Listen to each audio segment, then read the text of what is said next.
So Rune Factory 4 came out about 2 weeks ago. By the time this video comes out, like 3 weeks. And I've been playing it nonstop since. And really, it's just made me remember how much I love the Rune Factory series. It's so good. So I want to do like sort of a sit down and talk videos about Rune Factory, but I figured I'd be a little too biased to do like a proper review. So just nice little hypothetical, what if Rune Factory was in Smash?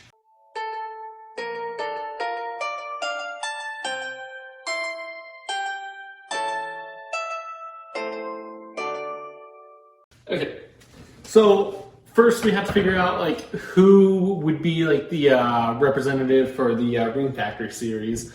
So I was thinking like realistically it's going to be either like both Les and Frey from Rune Factory 4. I feel like that's a lot of people's intro to the series, even more so with Rune Factory 4 Special out on the Switch. So Les and Frey would be alternate costumes of each other, and the alt colors for Les and Frey would be references to the main characters of Rune Factory 1 through 3, as well as the main love interests of Rune Factory 1 through 3. But since this is all hypothetical, I figured I could just do the hero scenario, you know, where we bring out every single protagonist from 1 through 4. Sorry, Tides of Destiny, you're going to be ignored. And for Les and Frey, they'll just be costumes of each other, and 1 through 3 could just have an alt color based on their main love interest in that game. And that would be my ideal, just so that I have an excuse to play as Kyle, which is the main character in Rune Factory 2, my first Rune Factory game. Because, again, realistically, it's either going to be Les and Frey or Raguna from the first game. And I really want to play as Kyle. Let's figure out like what kind of play style they're going to have, like what kind of like a theme their character is going to be around. And I get it. There are too many anime sword characters. So, they're not an anime sword character. They're an anime farming character. So as such, I want that to be reflected on what they are, and I want them to dual wield a hoe and a watering pot. Specifically a hoe, because that's what all the Rune Factory protagonists have been shown to canonically wield, at the very least in all of their openings. And a watering pot, just because I think having a dual-wielding character is neat. Or they could just not hold on to anything in their neutral state and only bring out like a weapon or a tool whenever they actually need it for a move. So yeah, no more anime swords. It's farming. It's playstyle based around the farming. Also, I want to go over like a lot of the ideas and mechanics that Rune Factory has to offer. Okay, I gave up at the end there, but let's go over their specials. So yeah, with the specials, I think the common idea around the specials, I want to go over like kind of like key mechanics, like just key mechanics that Rune Factory has to offer in each of their games. So neutral special. Which I figure neutral specials should be like a good reflection of what the character is, like a good, like, you see it, oh, that's the character. Mario has his fireballs, Kirby has his inhale, Samus has her gun. So I figure Rune Factory, what's like the biggest like thing that Rune Factory like prides itself on? Its icon is a turnip. It's a farming game. More so an action RPG, but it has farming elements tied into it. So I figure the neutral special would be them summoning a turnip over their head, like they would in the games. They would carry crops over their head, and you could charge it too. And a little number shows up on it, and it goes from 1 through 9. And like, you know, 1's gonna be like a quick turnip throw. It's gonna be like super quick, and it's really just used as a gimp and maybe like some like small percent damage. And then 9's gonna be like, you know, strong, you know, it's gonna be like getting hit with like 9 turnips. And then you could go even further beyond, and then after you charge it, after it hits 9, it becomes a Tyrant Turnip, and it's going to be like a Spirit Bomb, but a turnip. And I think that's going to be really cool. It's like I like the idea. So yeah, the throw motion's also going to be like similar to how they look in game. So I think that would be neat. Oh, and also like I figured like the charge could be like start and stop like a lot of the other charging moves, like Mewtwo's Shadow Ball and Samus's gun. Yeah, so side B, Monster Ride. I figure like it's gonna have 3 stages. One of them's Wolf, one of them's Buffamoo, one of them's Little Dragon. So first stage, it's gonna be like a wolf. It could travel like a good, like super fast and long distance, but it's really gonna be like light damage, little to no knockback.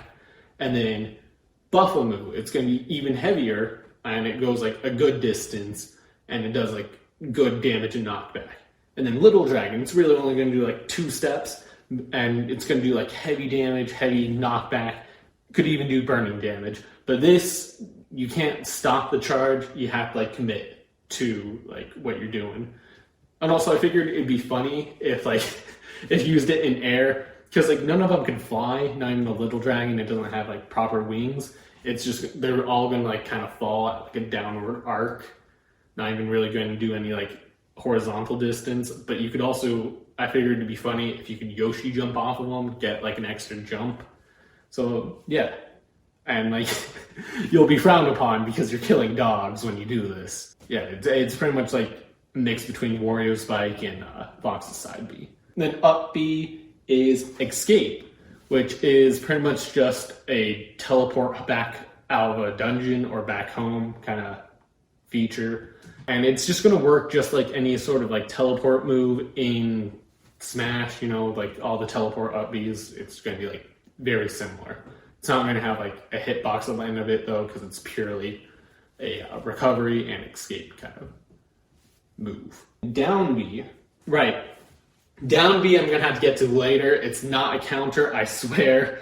Enough of these anime swordsmen with the counters.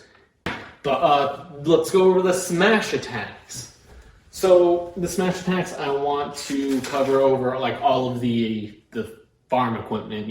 Again, Rune Factory may be an action RPG, but has farm elements tied to it. Even though you could ignore the farming, it's still part of the game's like lore and stuff.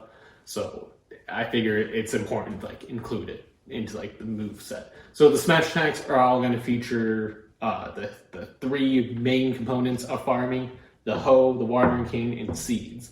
So forward smash, it's going to be a hoe. You just do a hoe strike. And I figured since it's a hoe, you might as well just bury people with it. I'm not too good at like the competitive Smash scene, so I'm not sure if this is viable or if this is just bullshit. It's a hoe though, so you have to have a bury move. But like, I'm not sure if having a forward smash to be a bury move is good or not. I like the idea though, and this is just based off like what I think is cool. Down smash, I figure could just be you spin around with the water pot, making like a wave-like motion on the floor, like a wave of water. Up smash, you grab like a handful of seeds, throw it up, and they could explode into like a whole bunch of like runes, which are beings made of runes, and they come from plants. And runes are pretty much just the mana of Rune Factory. Yeah, and also what's neat about like having forward smash be like bury, it also ties in like how you're supposed to do farming in the game. You're supposed to till the land, and then either you water it or like you plant seeds. So in Smash, you would like forward smash, bury them, and then you follow up with either a down smash or like an up smash. The tilt attacks, So this one, I kind of want to like explore the various weapon types, that you can do in Rune Factory. So up tilt, I figure you could like swing upwards and then do a flurry of stabs with the spear, because that's what the charged spear attack would do. Oh, and then down tilt, it could just be like a swipe with a scythe, but that's not really a weapon type. That's another farm equipment. If you really want like explore more weapon types, I suppose it could be dual blades. and just 2 slashes with like a dual blade, or just 1 slash and you can follow up with another one. But those are swords, and I really don't want to like have anyone complain about really an anime sword character, even though it's just 1 move. And then forward tilt, just a hammer move, just a quick hammer move. And then you could also have a follow-up where like in the game where it swings down with a hammer and then knocks back. Okay, let's go over the aerials. This one I had a lot of fun like trying to figure out like what they should be. So for the aerials, I want them to be the magic attacks that you can do in the game. With magic, there's the 4 elements plus light and dark. So for each direction of the aerials, I figure it should be one of the elements of magic. So to figure out which way they should go, I thought about it, and then I realized in the game they tied the seasons, the elements to a season. So I'm gonna use wordplay to decide which direction they should go. So spring is wind, fall would be earth, summer would be air, would be fire, and winter would be water. So forward air, because spring forward would be the wind magic. So forward air would be sonic wind, which is like a crescent blade of wind that homes in on opponents, but that's not, that'd be kind of broken. So it's just, I figure it could just be like the blade of wind, just doing a quick circular motion in front, and that's forward air. Back air, because spring forward, now you gotta fall back, would be screw rock. And it's like an earth spike that shoots out of their fist. And I figure that's fine. That's all, you don't need to change it. It's just an earth fist. So in the game it's called screw rock, but there's also another move called earth spike. So since it's a spike, I think it'd be funny if it spikes, even though the animation would make you think that it would just launch backwards. No, it spikes, because wordplay. And then up air, because summer, sun's up in the sky, up air would be fireball. And I was thinking, Mega Man and Game & Watch have like those long distance, like up airs. So I thought maybe a fireball that travels far. Or I guess it could just be a fireball that just explodes right above their head. And then down air, winter, sun's down, water. So in the game, it's water laser, which is a big beam of water, and you can hold it. So what I think would be cool is like it actually continues all the way down until it hits a platform, or if it doesn't, it just keeps going all the way down to the blast zone. And like if you shoot it, it like stop your downwards momentum just as you're shooting it, just like a water jetpack. And yeah, it'd be neat. Broken, maybe. Is it cool though? I think so. Neutral air would be the light magic prism. I had to decide either light magic or dark magic. I think light just fits neutral air better. It's like 4 balls of light that spin around. So I think that fits pretty well. Yeah, I'm not writing them down, but so neutral attacks. I should have did this sooner, but neutral attacks, it's going to be the glove weapons that you equip in Rune Factory 4. It's a 1-2 punch, and then in the game they jump up, like they do a spin jump and then kick.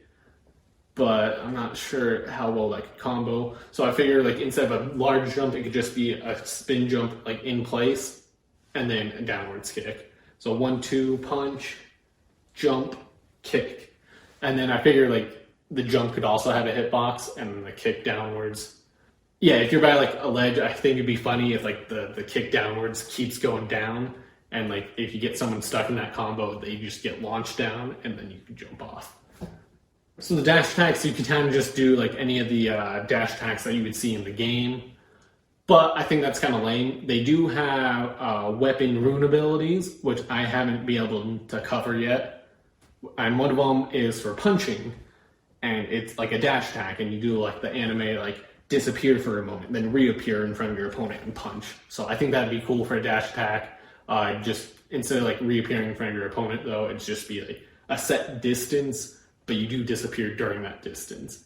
And I think it'd be cool. And then floor attack and ledge attack, I got nothing. I guess you could just do a generic like swipe with a hoe or sickle. Sickle works too. That's my down tilt. And yeah, but okay, sure, just a sickle slice. You know, why not? Disgusting. So now let's go over the throws. I didn't know what to do for throws at first. I was thinking like doing like rune abilities, you know, like some of the spinning rune abilities, but none of them have like a good translation of throws. But then replaying Rune Factory 4 Special, I realized they actually have throw moves in the game. You just have to knock down an opponent, then pick them up, and then they have like 4 throws. They were made for this game. Come on, put them in Smash. So for throws, back throw would be swing. So it's a move called swing. You swing them around just like Mario with Bowser. You swing them around and throw them like a pro wrestler move. And then up air, they don't actually have a name for this, but it's when you grab an opponent like right away. He jumps up and then does a backbreaker. So imagine like Kirby up throw and K. Rool up throw. In forward throw, it's called slam. They jump up and just throw them forward at like a downward like arc, like a downward angle. So like the idea is like you skip them like a stone, like you jump up, throw them down, then they bounce off the floor. But if you do it by the ledge, they'll just keep going. So I think it'd be cool. And then down throw, it's just called pound. Yeah, so down throw, it's just called pound. You just pick them up and then pound them on the ground. So like a generic down throw. So I mentioned down B like when I was talking about the specials. Now I feel like I can go over it. So down B. So I couldn't figure out like what to do for down B. When I was going over the move list, I thought, why not just put dark magic as down B? But that's lame. But then I figured it out. Forging. That's like a big thing in Rune Factory. That's like my favorite thing to do is forge weapons. And the crafting system, amazing. So if you're forging, could be like sort of like a charge, and it upgrades all the weapon attacks and one item attack, which is the turnip throw. So you charge it, like a little UI comes above your head, like little bar, and there's a hammer next to it. And once that's full, all your weapons get upgraded. So from like cheap hoe to quality hoe, and then from quality hoe to seasoned hoe. Don't laugh. Don't. Turnip to pink turnip to gold turnip. Awesome, right? And then yeah, it's going to have like 3 stages total. The base form is going to be like all the cheap weapons and stuff, and then like the neutral weapons, and then like the good weapons. And it could only be 3. I know there's like a lot more after that. It's just that turnips only have like normal pink and gold. I guess you can continue crafting, but I feel like that's also going to be kind of broken if you just get like the end game hoe, and then you could just kill everyone just like 100%. No. So I feel like 3 stages, your base form is just kind of weak, and then when you forge, you can like average to a little better than average, and then when you upgrade again, it takes even longer though. You can like super good, and all your weapons like are super good. Again, it's all only for any weapon attack, which pretty much all of them except for aerials and some of the specials. Oh, well, who cares, you know? That's their gimmick, forging, and a whole bunch of other stuff. So that's all the moves down, but there's more to a character than just moves. Let's talk about taunts. So I feel like one of the taunts could be they're yawning, which is also a big thing in Rune Factory. When your character gets tired, they kind of like yawn and then rub their eyes. So that's taunt 1, and it's pretty funny because like during a fight, it's like, oh, you're boring me. And then the second taunt could be a diary save. You whip out a diary, write in it, and then save, because that's how you save in the Rune Factory games. And then the final taunt, it could just be a woolly that shows up. You brush it, and then it disappears back to Forest of Beginnings, the same kind of animation for that. And woolies are kind of like the stable animal in Rune Factory. So those are the taunts. Also, Kirby hat. I don't want Kirby to have more wigs. I think they're stupid and not really cool. Kirby gets a turnip hat, because the neutral special is a turnip. You could get a turnip hat in the game, and it has a little scary face, so maybe like give Kirby like a turnip hat and a little scary face on it. I think that'd be cute. Yeah, final smash, right. Last move, and I figured it could be Omnigate, which is kind of like the last spell that you get in Rune Factory 2. It's like end game, like what you want to get for like spoilers, but whatever. And then Rune Factory 4 shows up again as like kind of plot for the first arc, and then like plot for the second arc as well, but like the enemy uses it's cool. So anyways, Omnigate, you summon a monster, and I figured it could be one of the native dragons. Probably Ventusville makes the most sense, but if we go my hero route and include all of them, I figured it'd be neat. Like each rep gets their own native dragon. A little awkward considering 1 through 3, they were the final bosses. You could argue for Terrible and Aquaticus. Like they were good in the end. They were forced to fight. But Fearsome, like he's undeniably bad though, so that could be a little awkward. But again, I think it's neat just using the Omnigate and then native dragon does like a special attack. Okay, and then since this is Fighter DLC, it comes with five music tracks. So I guess just whatever like final boss music or boss music is. Ethelbeard's, his is really cool. Fearsome, I really like too. In that same vein, I guess we got to include Terrible's and Aqualentus's music, Aquaticus. Anyways, and then for the last slot, I definitely, no negotiations, I will not compromise. I must have Hydra Cake from Rune Factory 4 in there. That's my favorite track in like the whole game. And then stage, any one of the farms is fine. I think it'd be neat if like the hazards would be like weather effects, like Typhoon would have like rocks that rain down or tree stumps that rain down. And then Runeys could like bring like healing items, or like you find them on the crops and then you could heal yourself with them. But any one of the farms would be fine. So anyways, that was kind of my rundown for like the hypothetical Rune Factory and Smash character. This is kind of like one of my first kind of sit down and talk videos though, doing it all alone. So I'm kind of nervous and not used to it, in case you can't tell. But yeah, no, I just really want to do a video on Rune Factory, and I think it'd be really cool if it was a Smash character. And it'd be really funny though with some of the moves, like you just think, oh, it's okay, well, I mean, at least it's not an anime sword boy, it's a farm boy. But like, then you see the aerials, it's like, what magic, what? And then like the jabs are like some like martial art gymnastics. And yeah, I think it'd be a really fun character with like my ideas placed here. I just really want a Rune Factory rep in Smash though.